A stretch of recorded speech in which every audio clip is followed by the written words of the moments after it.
What's going on, you guys? Links Forte here, just to bring a tutorial video. I don't normally do this, but in a couple of leagues that I've been in, I have built docs for those leagues just to make it easier. Like, it takes a lot of time the way I build the doc because I do everything to make it easier for the coaches. If I, like, when I do my team pages, everything is put in a way to where the coaches literally only have to put what mons they brought and what Pokemon got kills. And then there's another page that goes back to the team pages that says what the score of the game was, and it goes to both coaches involved in that battle. So there's literally two things when my coaches do things. There's, like, when it comes to battling, there's only two things that they have to do. But this is one, like, this particular thing, I mean, in the future I plan on doing, like, other tutorial videos on how to set up like docs for drafts and things like that. But this is one that because I'm in the UBO, I didn't build that doc, and I didn't ask to build it because I didn't have time to I didn't do anything that I would normally do for other leagues that I'm in. APA, I didn't build that doc, but APA it's a good doc. UBL, it's just there, and as someone who builds doc, it annoys me. And because this keeps coming up, it's like, you know,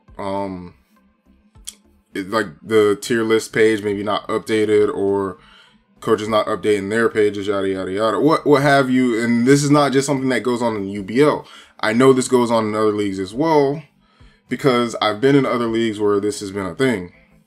So even in P4G last season, before I did this, this was a thing. I didn't do it in P4G, honestly, because when I started messing with the doc, we were in mid-season. Like, I would go in every week and just, like, start messing around with stuff. I didn't fully do it. Like, when the doc was built, this was before I started messing with it. And I would just go in and I'm like, look, I hate the way this is done. I'm going to change it. I started doing little things here and there. But anyway, let me just jump into this right now. So this is the tier list that we used last season in P4G. What I'm going to do here is, let me pull, because I have so what I'm going to do here, I hope you guys can see this. Well, I have it clicked. So on this tab here, I'm going to create a formula that will automatically tell you what coach, or if that Pokemon is either available, or if a coach has that Pokemon. And if a coach has that Pokemon, a specific, it'll tell you, you know, based on whatever you put in there. So we're gonna and the reason I'm starting here is because once we do one, we're just gonna copy it to all the others and it'll be done. So this formula, it's really simple, and I only have 5 teams listed here, or 5 pages, I should say, listed here. And, you know, most leagues are 16 pages, but if you're NPA, or 16 teams, so it'll have 16 pages, but if you're NPA, it's 24. Some of the smaller leagues, maybe 10, 12, what have you. But the formula is really simple. When I'm editing this, I'll try and put it, like, across the screen so you guys can see it, because I know it might be hard to see it in this little tiny box. But it's equals if, parentheses, count if, one word, and then what you're going to do here is you're going to take the range that you want to look for. So basically, I'm going to let's see, I'm going to go to this first team page, right? And I'm going to scroll down and I'm going to take all of these cells that are involved in this. So basically, when you look at the formula, it'll say whatever the name of the page is, and it's going to take all the cells that are involved in it. It's a range, basically. If you want just one cell, then it'll just be one cell. But then I'm going to do comma, and then I'm going to go back to my tier list page. I can't see it here because, for whatever reason, and this is just stupid, it's just the way the doc is, but I can't see it. So normally I would just click on this cell, but I can't click on it. But I know that is A2. I know that cell where Azumarill is A2. So I'm going to put that, I'm going to put A2 there. And then I'm going to do close parentheses. And then I'm going to do comma. And I'm going to do open quotation mark. And then you can type what you want here. But for the thing that makes sense, whatever you have this title as, like that first team page, whatever you have that title as, just name it that, because it makes more sense. And because I went to another team page, it closed it.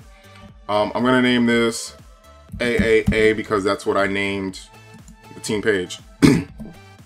Now, this is not done because basically we have to make sure we do all the other team pages as well.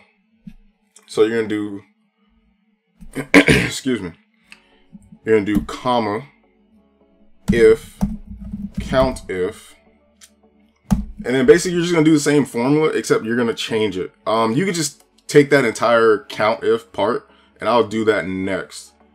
But basically, I'm gonna take all of you can take the entire formula, honestly, without doing the if, count if part. I'm just gonna name that BBB because it's, again, it's the same, it's the same thing. We're just going to a different page. One thing that I do want to note here is when you do this, so you need to use the dollar symbol. That will be Shift 4, and you need to put it in front of the K or whatever that first cell, or whatever in your ranges, basically in that first set of ranges, not what the title page is. Again, I'm gonna put this all on the screen, so it'll be blown up. So basically, whatever the range is, you're putting it within that range. What that does is it locks in the range. So when we're copying it, it will make sure that you're only taking from that range, because normally when you copy something, it moves the ranges down it'll move it down based on, you know, different things like that. So I just want to make sure I have all of that locked in. Again, it's Shift 4, the dollar symbol. So I'm going to take all of this again,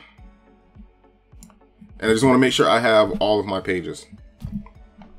I'm going to change this to CCC, change that to CCC, and I'm just going to keep doing that until I am finished.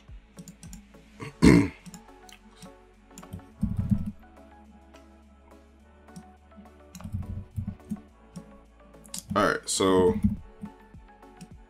all the E's. Now, once you've gotten all the team pages in there, do not, because you're going to have to close your parentheses basically to make sure everything is accounted for. But before you do that, you want to, when you get to the last team page, you're going to do a comma one more time, and you're going to do open quotes, and then whatever you want. So if a coach does not have that Pokemon, right? If that Pokemon is available, it's a free agent, you want to put some kind of text in there. You can put free, which is typically what I do because it's short. You know, all the coaches are going to have 3 letters for their acronyms typically. And then this is just one more added to it. So I just put free. You can put whatever you want. If you want to do FA for free agent, if you want to do available, it doesn't matter. There's no rule to it. It's just whatever you prefer. So once I hit enter and then I go to this cell, it is now showing that it is free. If I go to one of these other team pages and I just put this, I put Azumarill in a random spot, it should say, when I go back to it, it should say that Azumarill belongs to Team AAA. And it does. I'm not going to get too detailed into this last spot, but this is conditional formatting. Basically, what I do here is I will assign each team a color. So let's just say for Team AAA, their color is yellow. I'm going to put in here AAA, and I'm going to make it bold, whatever. Text color doesn't really matter. If you want to give them a different text color, you can. But what this will basically say is if this cell contains these letters, then I want that cell to be that color. And that's that simple. I'll show you just to make sure, just to show you guys that this actually is working. I'm going to take it off of Team AAA and I'm going to go to Team Triple E. If I can spell Azumarill.